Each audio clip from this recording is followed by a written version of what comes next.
Olá, pessoal. Aqui quem fala é a professora Luciana, novamente, né? Eu vou falar um pouquinho hoje sobre a metodologia Survey ou a metodologia de levantamento, que é um dos tipos de metodologia que você pode utilizar no seu projeto e no seu trabalho de pesquisa. Quais são as características, então, de uma metodologia Survey?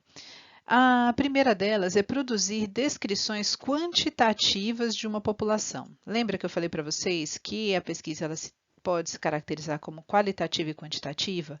A de levantamento tem a característica de ser quantitativa. Ela faz o uso de um instrumento pré-definido, então você tem que construir o seu instrumento de coleta antes de fazer a pesquisa acontecer. Geralmente a gente utiliza questionário, mas pode-se utilizar entrevista também. Que perguntas você pode fazer? Geralmente, quando você faz o que, como, porquê, quanto, você pode aplicar pesquisas com essa característica de levantamento. E aqui estão alguns exemplos. O que está acontecendo? Como e por que está acontecendo determinado fator, né? Lembra que a pergunta ela não fica só nisso, né? Ela é uma pergunta muito maior, com muito mais detalhes. Mas como você pergunta, quando você pergunta como e por quê e o que, você pode se dirigir, né, para uma pesquisa de levantamento. A gente não controla as variáveis. Lembra que eu falei anteriormente, né? Nem as dependentes, nem as independentes, tá certo? A gente não controla, a gente delimita, diz quais são as variáveis, define, mas a gente vai investigar e a partir dessa investigação que vai vir para a gente vai analisar os dados. Então, a gente não tem controle sobre elas. O estudo, ele acontece, portanto, em um ambiente natural. E ele pode acontecer num presente ou num passado recente. A gente não pode fazer pesquisa de levantamento em uma coisa que já aconteceu há muito tempo. Aí a gente teria uma pesquisa histórica que tem outros tipos de metodologia.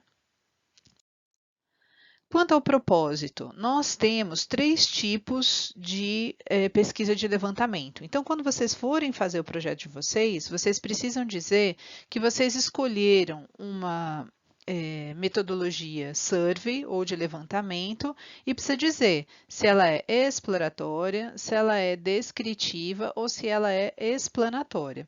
Eu vou começar aqui pelo meio. Uma pesquisa exploratória é quando você vai se familiarizar com o tópico, como eu já falei anteriormente.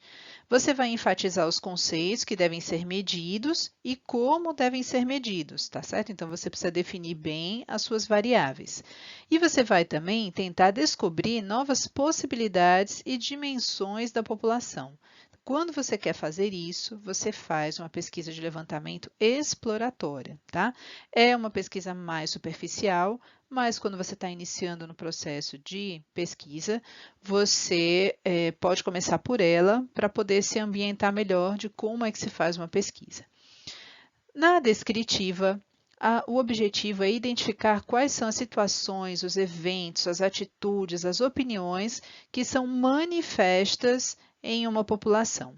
E aí o que você vai fazer? Você vai descrever a distribuição de um fenômeno na população e pode também, na descritiva, comparar essas distribuições. Na exploratória, você vai observar uma variável, algumas variáveis que estão ali.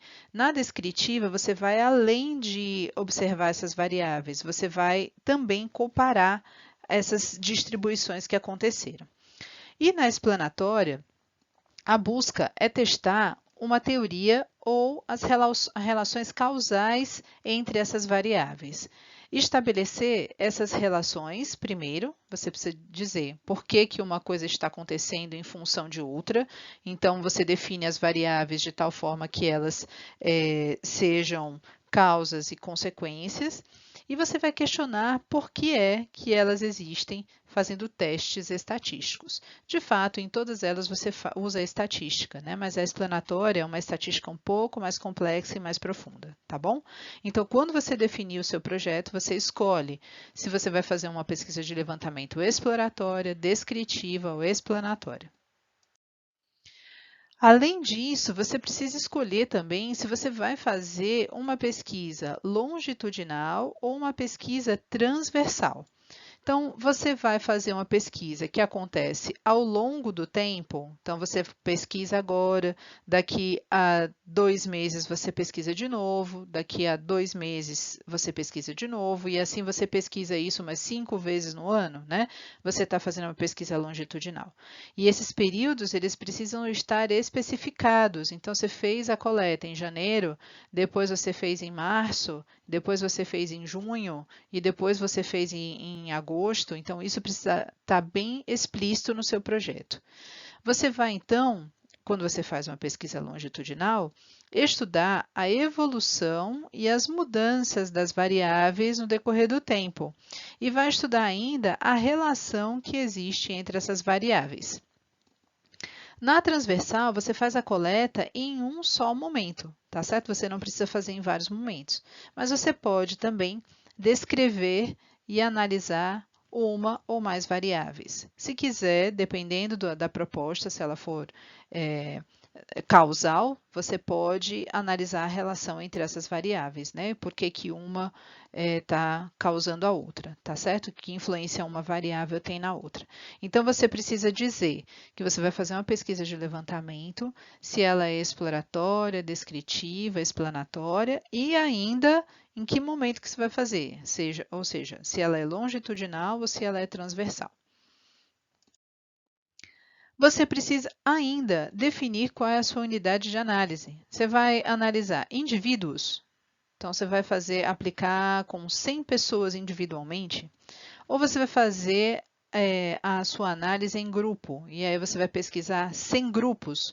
Veja que você vai aplicar o questionário, a entrevista com o grupo, e não com o indivíduo, certo? Então, essa é a diferença.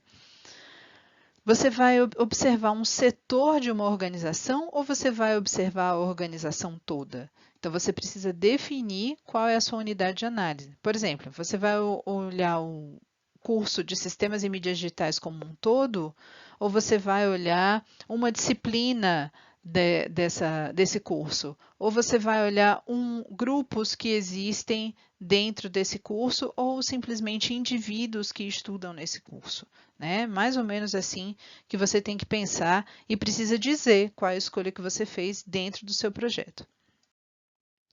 Além disso, você precisa definir que tipo de amostra que você vai fazer. Lembrando que a pesquisa de levantamento, a gente às vezes tem um universo muito grande e não dá para consultar todo esse universo. E a gente trabalha, portanto, com amostras, né? Ou seja, um pedaço desse universo. Então, não dá para você consultar os 300, 400 alunos que tem no curso, mas você pode consultar 100 alunos ou 50 alunos que representem esse curso.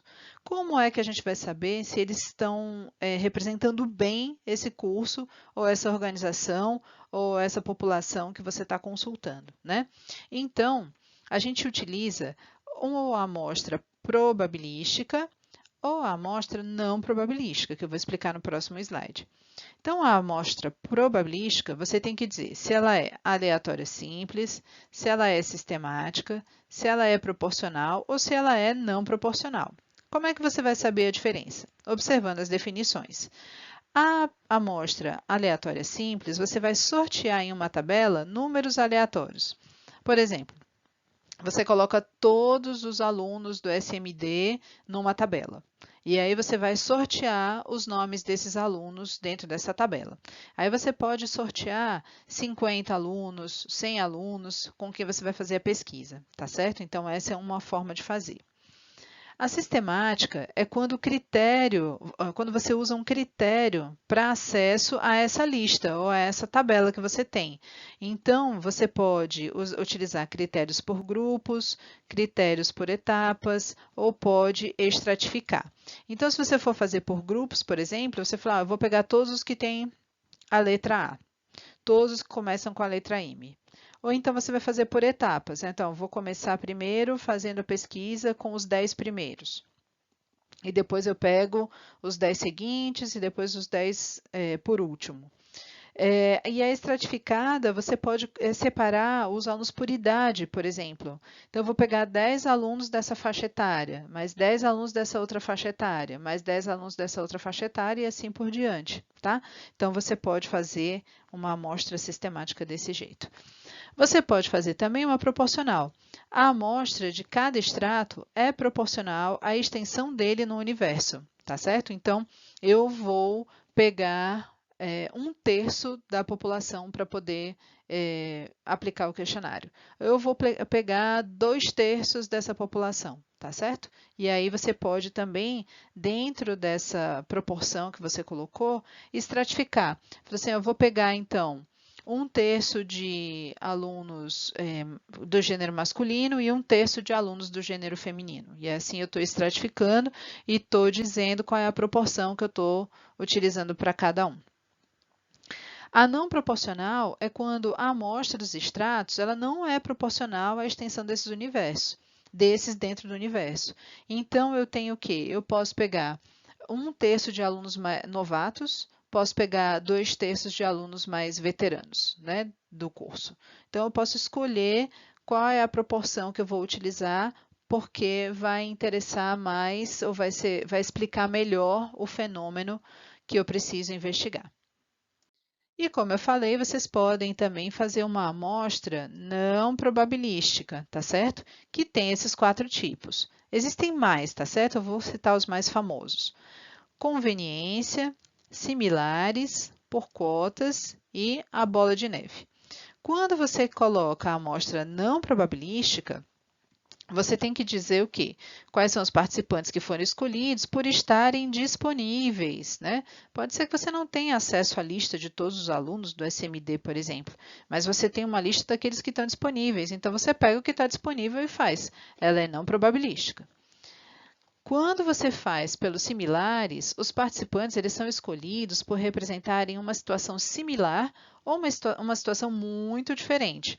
Então, todos os alunos são muito estudiosos. Então, é uma situação similar, onde cada um que você vai responder tem essa característica. Ou quando eles são muito diferentes. Então, são pessoas que têm uma característica física diferente do convencional e nem por isso elas têm a mesma característica física. Você pode também optar por isso. Quando você está fazendo por cotas, os participantes são escolhidos proporcionalmente por um critério, tá certo? Então, é diferente da probabilística, porque você estabelece na probabilística uma proporção. Fala assim, olha, eu quero 1/3 disso, 1/3 disso e 1/3 disso. Eu quero 1/5 disso, 1/5 disso, 1/5 disso, 1/5 disso e 1/5 disso. 5 vezes. Aqui não. Você coloca uma proporção de acordo com algum critério, né? Então, você vai colocar assim, ó, eu quero tantos % de alunos que andem com calça rasgada, né? Eu quero tantos % de alunos que andem de saia, tá certo? Então, não necessariamente eles precisam apresentar aí uma proporção semelhante ou sequer totalizar os 100%. A bola de neve é quando os participantes iniciais indicam novos participantes, tá bom? Então, você contactou 10 pessoas, fez a entrevista com 10 pessoas. Cada pessoa vai ter que te indicar 2 outras pessoas. E você faz a entrevista agora com 20 pessoas. E dessas 20 pessoas, cada uma vai ter que indicar mais 2 novas pessoas, né? É outra forma de você trabalhar com uma amostra não probabilística. Quando você estiver fazendo o seu projeto, você tem que dizer que tipo de amostra você vai fazer. Se é probabilística e se é não probabilística. E dentro da probabilística, qual é que você escolheu. E dentro da não probabilística, qual é que você escolheu. E dizer o porquê. Tá certo? Então, essa é uma coisa importante para escrever o projeto. O tamanho da amostra também é bastante relevante. Você precisa considerar se o universo ele é finito ou infinito. Geralmente, quando a gente está trabalhando em grupos, em cursos, o universo é finito.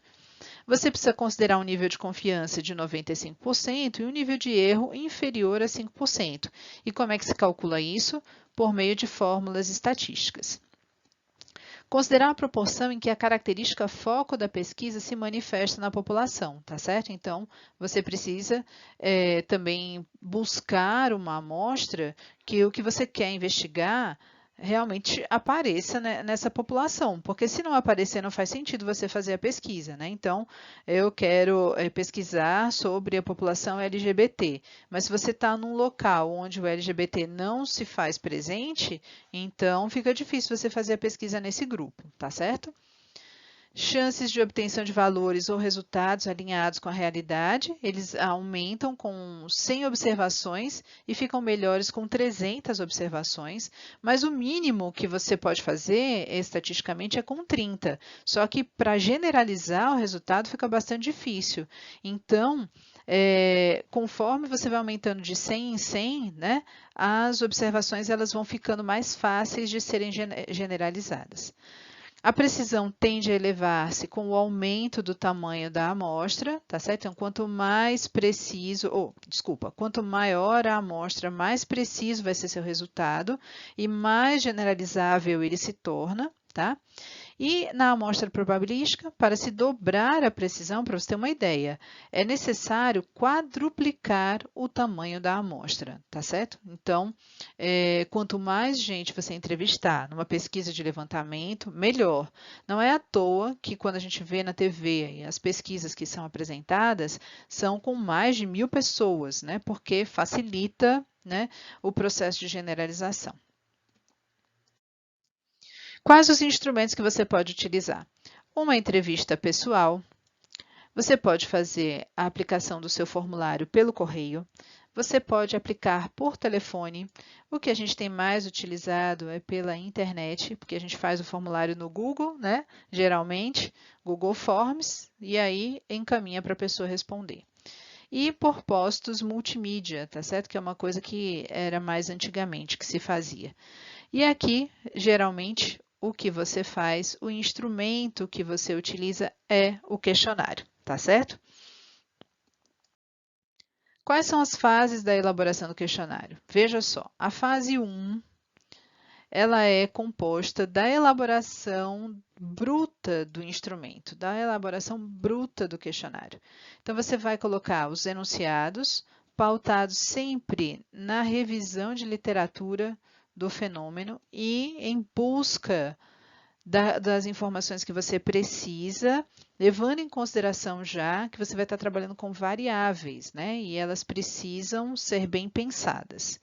Então, os juízes que vão ser conectados para julgar essas informações devem ser pessoas que entendam um pouco de como fazer um questionário. Então, pesquisadores, tá certo? E eles vão julgar o quê? A pertinência, a clareza e a completeza, como é que pode, né, do instrumento, tá certo? Então, se o instrumento é pertinente, está vinculado realmente ao seu problema, aos seus objetivos, se ele está claro, qualquer pessoa conseguiria responder, e se ele está completo, né, se está faltando alguma coisa. Existem vários livros que estão disponíveis e materiais na internet que ajudam você a construir um questionário, tá certo? Vocês podem acessar esses materiais e verificar dentro dos critérios de construção de questionário se está tudo ok.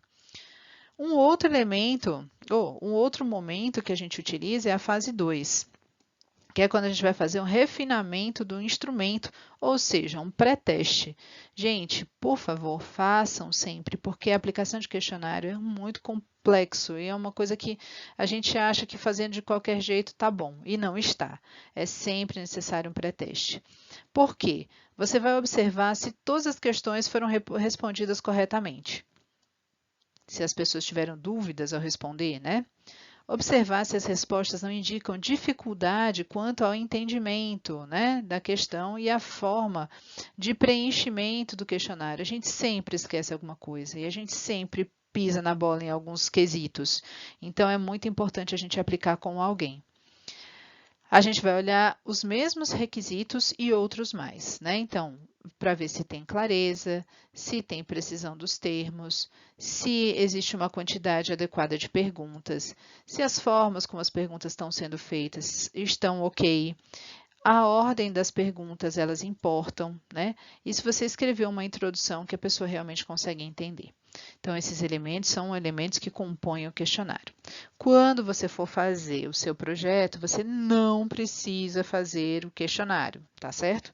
Basta você dizer Depois, quais são as variáveis que você vai observar. E você não precisa elaborar o questionário dentro do projeto. A não ser que você queira. Se você quiser, ele fica, então, para avaliação, mas não é obrigatório. E a análise de dados, que é o grande finale da metodologia, né? É pautada na estatística todas as vezes que você fizer uma pesquisa de levantamento. Assim como o questionário é aquele que vai ser utilizado como instrumento base, a estatística é o que vai ser utilizado como instrumento base na análise, tá? Você pode, então, definir as suas variáveis como sendo qualitativas ou como sendo quantitativas. Mas como assim, né? Se eu estou fazendo um trabalho quantitativo, como é que eu posso definir minhas variáveis como qualitativas?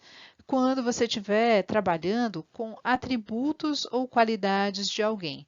Por exemplo, o gênero. Se é masculino ou feminino. Essa variável não vai ser quantitativa, ela vai ser qualitativa, porque ela tem como resposta dois nomes, que são objetivos, mas que representam nomes e não números. Por isso ela é qualitativa. E as quantitativas? É um resultado de um número em escala. Quando a pessoa for escolher, por exemplo, o tempo de serviço, ela vai escolher um número. Quanto tempo você trabalha? 1 mês, 2 meses, 3 meses, 1 ano, 2 anos, 20 anos, 30 anos. Então, um número que ela vai escolher. Enquanto que o gênero é um nome que ela vai escolher. É isso que vai diferenciar, então, a variável de qualitativa de quantitativa. E, além disso, a gente tem outros tipos de classificação de variáveis, tá certo? Ela pode ser nominal, ordinal, intervalar ou de razão. Quando é que ela vai ser nominal? Quando os elementos eles forem agrupados em classes ou categorias. Por exemplo, o gênero. Eu tenho um agrupamento em masculino e feminino. O estado civil. Eu tenho aqui um agrupamento de casado, solteiro, divorciado, mas se eu quiser colocar mais outros elementos, eu posso. Por exemplo, união estável, né? Isso pode acontecer. Então, ela é nominal porque eu tenho aí as classes ou categorias que estão sendo dadas a partir de um nome, tá bom? Ela vai ser ordinal quando os elementos são classificados e podem ser ordenados. Por exemplo, quando eu falo gênero, tanto faz a ordem. Se a pessoa colocar masculino ou feminino, só vai ter uma opção. Quando eu coloco o estado civil, né, casado, solteiro, quem responder solteiro não vai ficar na frente do casado, e quem responder casado não vai ficar na frente do solteiro, né? Os ordenados, por exemplo, como a classe econômica, aí eu posso estabelecer uma hierarquia. Então, eu posso dizer que a pessoa está numa classe alta, numa classe média, numa classe baixa, e que o baixo está abaixo do médio, e que o médio está abaixo do alto, tá certo? Então, eu estabeleço uma hierarquia e uma ordem, por isso ela é ordinal. No intervalar, as escalas nominais e ordinais, elas estabelecem distâncias iguais entre os intervalos sobre a propriedade medida, tá certo? Então, eu posso falar aqui sobre o salário mensal de trabalhadores e dizer em intervalos. Essa pessoa ganha menos de um salário mínimo. Essa pessoa ganha de um salário mínimo a 2 salários mínimos. Essa pessoa ganha de pouco mais de 2 salários mínimos a 3 salários mínimos, né?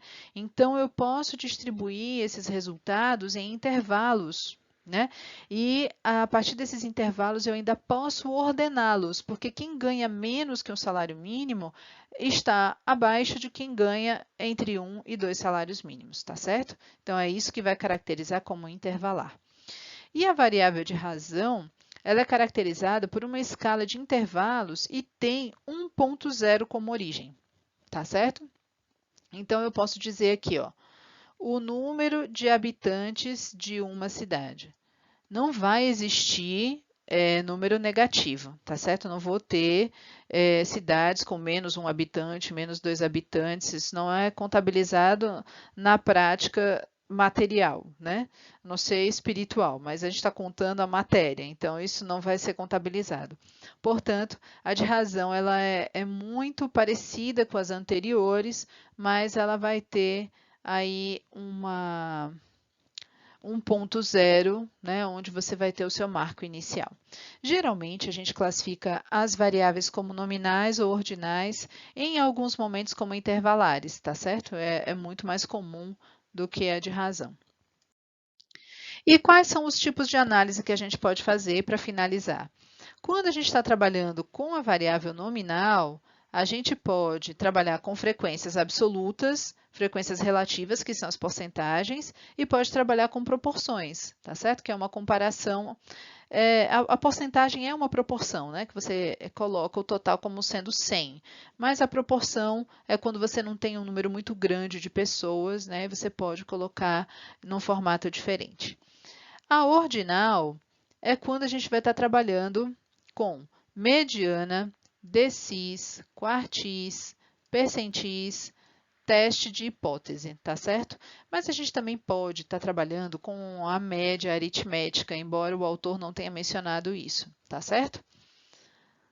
Na intervalar, a gente trabalha com média aritmética, desvio padrão, correlação, teste T e teste F. Pronto, quando a gente começa na correlação, a gente já começa a aprofundar os níveis de dificuldade de estudo na estatística, tá certo? E aí, se vocês quiserem saber, vocês podem procurar em livros de estatística para entender o que isso significa. E as de razão, a gente pode estar trabalhando com a média geométrica e com o coeficiente de variação, tá bom? De fato, o que vocês precisam colocar no trabalho de vocês, em termos de projeto, é de que forma você vai analisar essas variáveis, né? E se elas vão ter alguma correlação ou não. Se você for fazer uma análise superficial, basta você dizer que você vai calcular a frequência absoluta, a frequência relativa, vai fazer um cálculo de média, desvio padrão, coeficiente de variação. Caso contrário, né, se você quiser aprofundar, pronto, aí você vai ter que estudar um pouco mais para poder dizer isso no seu projeto. Tá bom? Muito bem. A gente vai se ver então na próxima, tá certo? Esse vídeo é especificamente sobre levantamento, outros vídeos, né, sobre outras metodologias também vão surgir no decorrer da disciplina, tá bom? Tudo de bom para vocês e até a próxima. Ah, me esqueci, gente, foi mal. A referência está aqui. Vocês podem encontrar na internet esse material aqui. Está disponível, vocês podem baixar, tá certo? Que ele vai explicar com detalhes todos esses elementos que eu citei para vocês. Agora sim, até a próxima.